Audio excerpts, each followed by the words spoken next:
Boa tarde, leitores, companheiros, mais um History Influencer. O livro hoje a ser indicado para leitura, consultas, Desarquivando a Ditadura. Memória e Justiça no Brasil, livro 2, volume 2. Organizadores: Cecília McDowell Santos, Edson Teles, Janaína de Almeida Teles. Qual o papel hoje desempenhado pela memória dos anos de ditadura e pela justiça? É possível esquecermos as violações de direitos humanos? Ou o inesquecível da tortura continuará a habitar as cenas públicas e privadas da vida social? Qual a contribuição da justiça para a compreensão da memória e da reparação das atrocidades cometidas no passado? Anistia.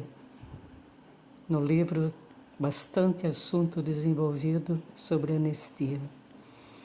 O processo de indenizações às vítimas da repressão é suficiente para garantir a reconciliação do país?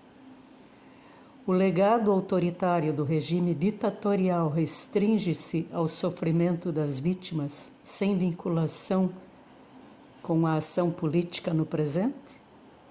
Qual a possibilidade de imaginarmos uma democracia com a livre construção da memória política?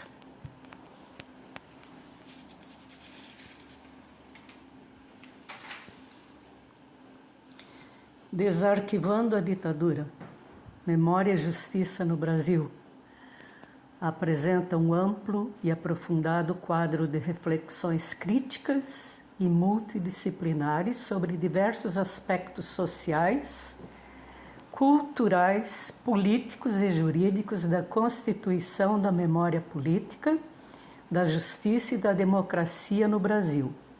Ao mesmo tempo que contribui para a historiografia da repressão e da resistência durante a ditadura, a obra inclui reflexões sobre diferentes medidas de justiça que estão no centro do debate político na atualidade, tais como o acesso a informações e aos arquivos públicos, a reparação, a interpretação da Lei de Anistia, Lei 6.683/1979, e a punição dos torturadores.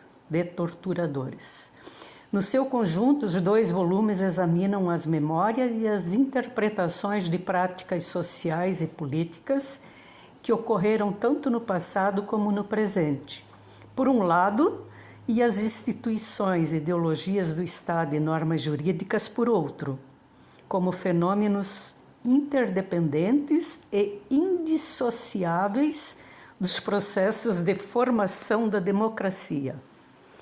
Esta obra contribui, assim, para o aprofundamento dos debates atuais sobre a memória da ditadura e a justiça, examinando criticamente as condições de possibilidade para conhecermos o passado, os conflitos em torno de como devemos lidar com o passado, as lutas interpretativas a respeito do passado e do presente, os saberes, enfim, que alimentam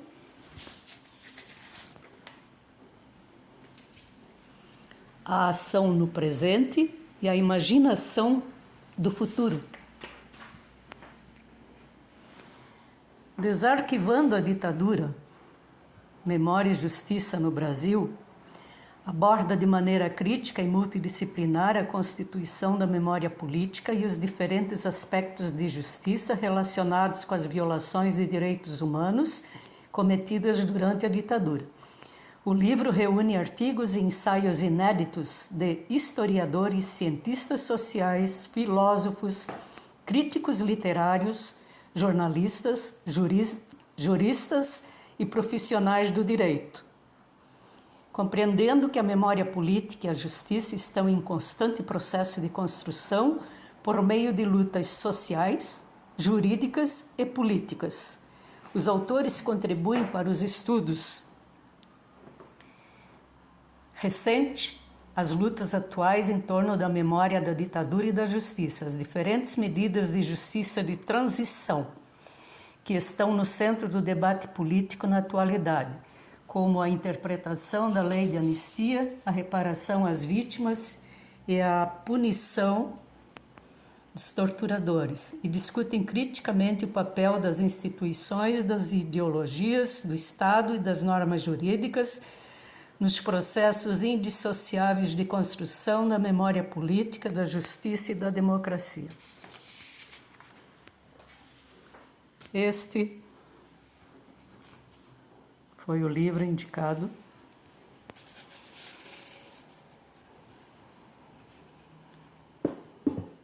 Desarquivando a ditadura. O meu comentário político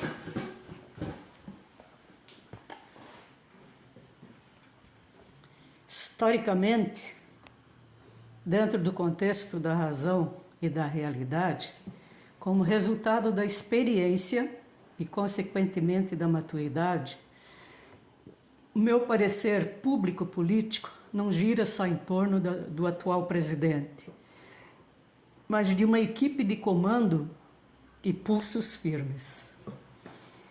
Brasileiros gostam de agito, de bagunça, divertimento. A Covid-19 dá uma trégua e reiniciam as grandes passeatas, nem sempre contrária ao sistema vigente. Quando a epidemia começou, o foco era o presidente e o impeachment. Muita gente lembra disso. Falta de ocupação, direito do povo. Necessidade de agito para os mais jovens, falta de consciência política. Ao meu entender, nós mais velhos que participamos pacificamente de tantos movimentos, tipo Direta Já na Cinelândia, no Rio de Janeiro, reforma da Constituinte em Juiz de Fora, Minas Gerais, temos não a ousadia, mas o direito a opinar e conscientizar um povo, uma nação, um território nacional polêmico e muitas vezes irracional. Nosso sindicato de professores, nossa CUT, enfim, um povo qualificado para a fala, para dizer o que pensa. Até aí entendo, porque passei por tempos inesquecíveis.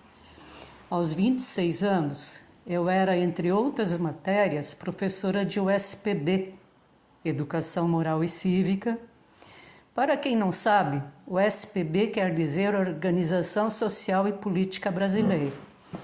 Após a reforma da Constituinte, eu frequentei uma pós-graduação lato sensu em História e Cultura Contemporânea. Hoje, aposentada pelo governo estadual através das letras português e inglês, no momento, uma influenciadora histórica com vasto currículo político prático, embora nunca tenha ocupado um cargo. Mas como professora, posso e devo ser ouvida para que o meu alerta possa contribuir para as próximas eleições. Não é voto obrigatório, é voto consciente. Voto Maria vai com as outras é voto fake. Às vezes, o comodismo nos é benéfico e então, ao analisarmos o povo e seus estilos de vida, concluímos que nem sempre vale a pena contradizer o que está caminhando com dificuldade, sim, mas dentro de um equilíbrio visível a olho nu, que foram os tempos de pandemia. Desculpe quem não concordar comigo, mas antes deste governo, eu fui uma pessoa que desejou o retorno da ditadura militar, porque entendi que poucos haviam lutado por uma mudança radical e muitos não souberam entender. Assim ficamos pessoas marcadas para sempre, vindas de um passado que quem não viveu, nada fez, não entende e, consequentemente, não soube ou não sabe valorizar o que fizemos pelo país. Estamos tendo, no momento, um dos mais sérios e responsáveis governos de nossa existência brasileira, com todos os problemas de saúde enfrentados, quer pelo presidente, quer pelo povo, estamos a postos sem maiores consequências, exceto as que foram designadas sem solução pelo Senhor nosso Deus, que foi o caso da pandemia e ou das calamidades provocadas pelas chuvas. Uma equipe incansável, séria, destemida e, acima de tudo, que acredita no que faz porque crê em Deus. Uma equipe que acredita em Deus e por isso acredita no que faz. É isso.